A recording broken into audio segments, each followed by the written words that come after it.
2018, and so far, this is the worst attack that I had last year yan. What happened to me there was that suddenly bumalik yung symptoms ko na ayoko nang kumain. The symptoms ba na yung appetite ko, kasi one of my symptoms is loss of appetite.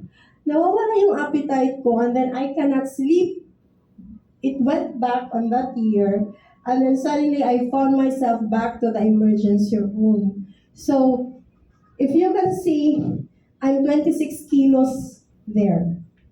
And this is fresh from the hospital eh. Paglabas ko ng hospital, amo na ako itong kagasa. And I cannot walk. Paralyzed. So, half from here, down here, wala yan. Wala, I cannot. So if you can see me walking, please, let's praise God that I am still walking until now. Kasi nga, 26 kilos, they cannot even get my proper weight anymore. Kasi I cannot stand. Even the doctor had difficulty. And then, when I was in this state, I was taking, I think, 11 medicines. And one of them are steroids. If you say steroids, they're very dangerous actually. They're not good because ang steroids later on, if it's a long-term use, they can cause also heart attack. So, one of the medicines ng lupus is steroid. So, anong ginagawa ng steroid sa akin? Every time I would take it, I would palpitate. And take note, hindi lang steroid. So, if I take steroid, magpalpitate ko. Then if I take the next medicine, I will have parang ganon. So, I was taking more than 5 medicines in a day. So, every time I would take it, parang na heart attack. Okay? However, God is good because green barley has been introduced to me, this one, 2018 pa lang. So, that time na I was brought to the hospital, wala ako nagruha-duha. I asked my husband, buy green barley kahit hindi 1 bag. I think 20 bottles that time. Nasa hospital ako.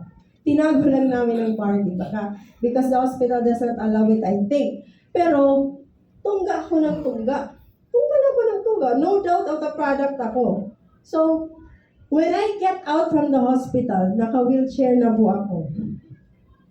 Hayan. Okay, so I was in Tacloban. Tacloban. Naka-apartment ako niyan. I was separated from my family kasi sa lupus, di ka pwede magka-virus. And this is still connected pa yan sa pandemic eh, February 2022. No one can get near to me, not even my friends. So that was very difficult. My son was not there. Caretaker lang. Plus my husband na umuwi. So, they would really just bring me up like this every day. I cannot walk. My cousin is here. My cousin saw me. Naka-wheelchair. Tapos, the doctor told me na it might be difficult. Kasi at first they cannot figure out kasi they associated it with potassium. Sabi nila, low potassium daw, so I cannot walk. I was taking green barley. So when the laboratory result was out, normal na ako potassium. And then, hindi pa rin ako makalakad. So, there's something wrong. So, my nerves, tinamaan yan when the lupus attack. Yung pa ako, ang akong tiil was like that lang. Di ba? Itagong tiil, sugat-sugat. Ganyan lang. Dirito yan nakakios. So, during this time also, while I am in that state, yan, ang pinaka-worst. I have to go through what cancer patients go through. Chemotherapy.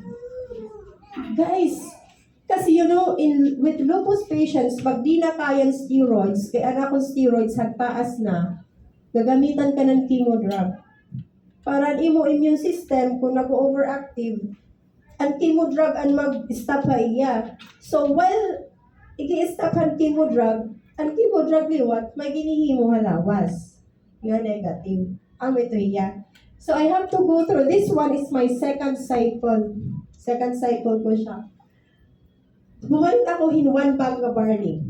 I almost did not want to sign the paper na na-given authority ang doctor na magkakandahan chemo. Because when you say chemotherapy, it's either you make it or you don't. It's still in God's hands, di ba? But because waray ako daw kan barley, I asked my husband, let's buy one bag. Maki mo naman la ako, makusog ini nga medisina, matunggag yung akong barley. So, gano'n ko ito ng husband. So, nag-find one bag. Before ako ito nag-chemo, nag-ininom ako ito. I think 4 bottles ito na akong tinunggaon. Kaya maki mo ako second cycle. Yung chemo ako 10 a.m. You know what happened to me? Pag uli ko after that, around 3 p.m., baga ako nag-delirium. Ito nga, nakilala pa ako. Pero baga nga disoriented ka. Tapos feeling ko gusto ko na lang mag-go. Kaya feeling anak lawas, bagayin utan niya. Tapos pagka 2 a.m. the next day, nagkamayada akong episodes of very strong vertigo, ang akong ulo, baga nabulaghan akong lawas. So that was the side effect already. And that was the moment na dara ako ER balik 2 a.m. ako nag-vertigo, 7 a.m. pa nga ako na dara ER. So maihan ang oras praise God, I was still alive. Pagkanto ka ER, take note, nag-ininom akong barley ha. Pagkanto ko ka ER, nakiglaban bawi ako, natin ako pagpa-admit kaya paggagawas ko pala. But the doctor wanted me kay I was in a dangerous state. So, I said no, direct mapa-admit. And then, nag-bargain ng doktor ako na sige ma'am, but we will run all laboratories again. Kung anumang kunot resulted laboratories yan na amon at babasihan, nga di kay babalik ka hospital. So, nagsugot ako, but I was drinking barley, daradara ko yung barley hospital. And then, paggawas han result 3 p.m., nag-vertigo pa ako, anuman kay very normal, pati ang akong platelets. Akong white blood cell. Yes. Ano man kay norm? Nga tanan nga ang labs normal. Even the doctor was shocked. Na-shock talaga yung duro nga. So meron nga, ma'am, dili kay nga admit kit imo po no laboratories. Normal man nga tanan. And reason kay aging chemo ako was because my platelet was 14 na lang. Yun ang mapubuhit 14. 14 na lang kasi ang platelet. So kailangan na ako i-chemo. So, pag siring niya nga normal, ako naman excited, but in my mind, I have to go back to my rheumatologist, and I will tell her na I will stop this chemo. So the next day, bumalik ka doktor, daradana ko na itong laboratories, and then I told my doctor, sigo, Doc, I'm sorry, but we have to stop the chemo. Kaya feeling ko, pag mag 6 cycles akong chemo, I don't think I can make it. Dahil kakayano na akong lawas. Ako na mismo ma-assess. Papakaduro doktor ako. Diri kakayanan na akong lawas. So, nagyakan ako na akong Dr. Frankly. Tapos, akong docs, gin-check niya tanang kung tama ba niya ko no paghataghan medicine to my weight. Okay man ko no. So, yan naging ako ng akong lab results. Sakay dara-dara ko iton. So, pagsaring ni Doc nga, okay, give me your labs. Hinhatag ko. Pagkita niya kay, everything was normal, including my platelet. Amen. Guys, Nice. and you cannot say that that was my medicine. Kaya ang akong medicine was just control. Kasi expected na amon nga lupus kung ginkimo ka, after ka pa 6 cycles, maka-normal. Second cycle pala ito. Tapos, 2 bottles of barley in 2 weeks pa lang. Nag-normal niya. Plus, 2 bottles of barley in 2 weeks, unti-unting naka-move ang akong mga tiil. What is that? Yes. Diba? Nice. That is a miracle from the Lord. The Lord has been using green barley haapon. That's why ako gusto ko i-share kaya nasa sad ako nga kung pag nabiligliwat kasi ako ngayon atong healing is not only for us. Kung kaya natin makareach out, why not? That's why ako ito, nag-share ako ito akong story. Hunos may kilala ka mga may lupus liwat. That's me. That is the perfect sign nga nag-chemo ako. Kalbo ako.